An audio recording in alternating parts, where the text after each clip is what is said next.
So I wanted to show you guys, this is a real conversation I had with ChatGPT a couple of months back where I was working on developing a kit that is called the Bottle Blaster. It has like a bottle rocket thing. Anyway, there's a 3D printed plastic like rocket nozzle that screws onto a soda bottle.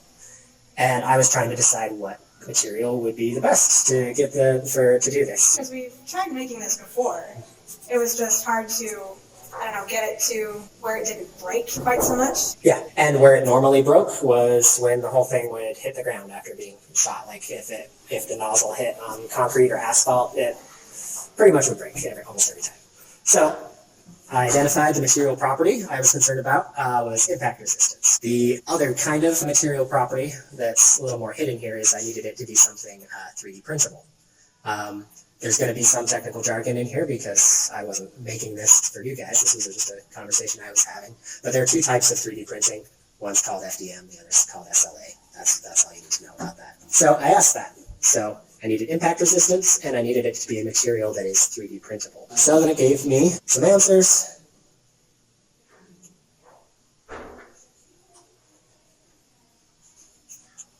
And then these are some answers for the other type of 3D printing, and gave me tons of useful information.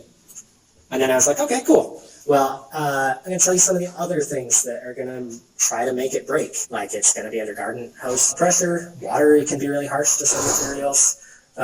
Ultraviolet light is really harsh to most materials. A lot of materials, especially polymers, don't do particularly well in the sun. And so I was like, oh, okay, well, you need something pretty specific. And then it told me, hey, you should use ASA. I ordered some ASA filament, and I printed the things out of ASA, and they worked a lot better than what I was using before. I did destructive testing with it and other things.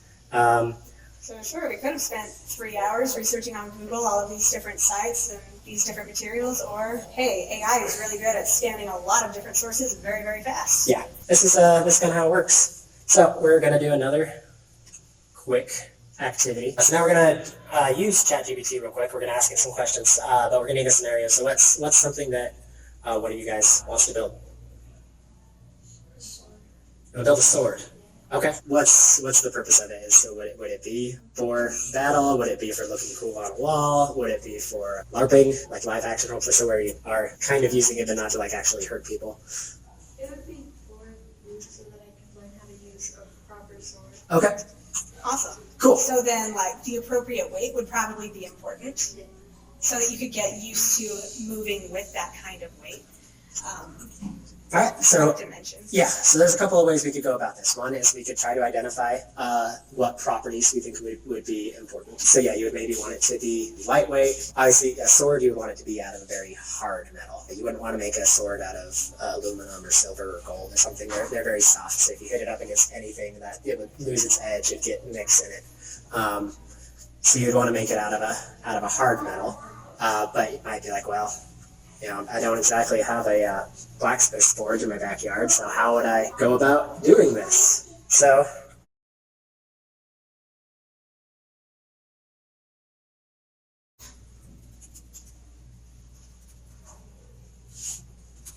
you might ask that, and then you'd get an answer. Granted, a sword is something that's pretty hard to make without specialized metalworking tools.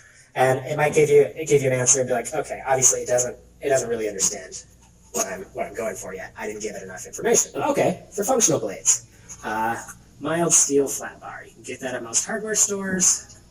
It can be cut, ground, and shaped. Cool. But it won't hold a great edge. Spring steel, which I believe actually is very, very popular for hobbyists and people that do make swords or armor or that type of thing, because it has a lot of the properties you want. And you can actually get it relatively cheap or free, because you can just get it from a junkyard off an old truck or something. Cool. And then you could ask some follow-up questions. Like, maybe I want to use something that's already kind of the blade, it's already got an edge. What would be some good things I could use there? And like, oh, well, you could maybe get a machete or lawnmower blades or something. Anyway, and then you could do that, and it tells you useful answers. Will it give you 100% correct answers all the time? No. Sometimes it'll give you answers that are totally wrong, or it'll contradict itself. It's not perfect, but and that's why the follow-up questions. It's also why it's good to take classes like this, so that you have some background knowledge, so that when it's saying stuff, it's like, that doesn't sound right. Or so that when it's using terms like hardened, tempered, things like that, you know what that even means, impact resistant. It's also really good to just make stuff, do things, interact with it so that you're just familiar with the properties yourself, just from a, hey, I've kind of done something similar to that before kind of way. Take properties and tell you the closest material. Yeah, so So what's a property that you're seeing up here that you're just like, hey, what's a material like that? Let's go with like dense, cheap, and ductile. okay. Now in this case, it's going to take into account your previous question. So you'd either have to tell it, hey, forget the sword thing, or you can just start a new chat. But it thinks we're still talking about swords. Maybe we are. I don't know. It would what context your question was.